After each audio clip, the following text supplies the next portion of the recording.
stand out. Nick, I want to bring up a quote you had on our pre-call, and I think it was a direct quote, which was, AI can't do math.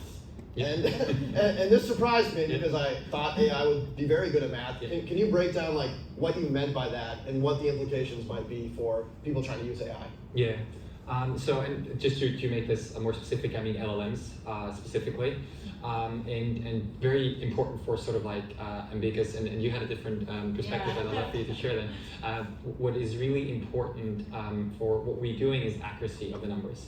And so what LLMs are notoriously, actually there's a few threads and things in sort of developer communities where they're not very good at is like simple arithmetic. It's like A plus B, or like 2 plus 2 equals 4.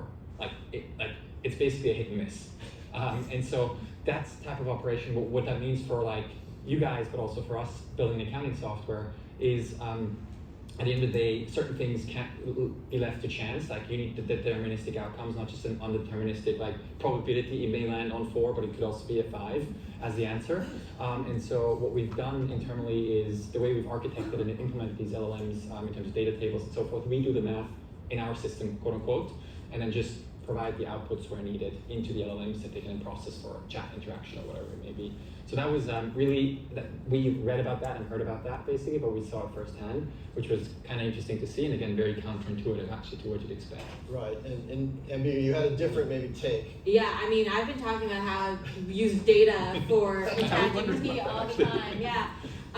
So, I mean, it's very different, right? Because you're thinking about it at scale, and I'm not an engineer or data scientist by practice, right? So most of the time I'm using it on an individual basis. So if you're an individual that's thinking about all of these numbers, you might think, like I'll just chug it in. And an example of how I do that, just to kind of make it a little bit more concrete, we were doing an analysis to understand what's gonna ultimately drive our business forward. How can we grow? What could we be building to improve the experience? And I had a data set that I had pulled myself, and I said, great, these numbers look promising, but I don't actually know if they're significant. And the way the data was structured, I knew I couldn't just do a simple chi-square test. And so I talked to my data scientist and I said, hey, do you have time to review my analysis? And he goes, no, but put it in ChatGPT, because I started doing that too, and it worked.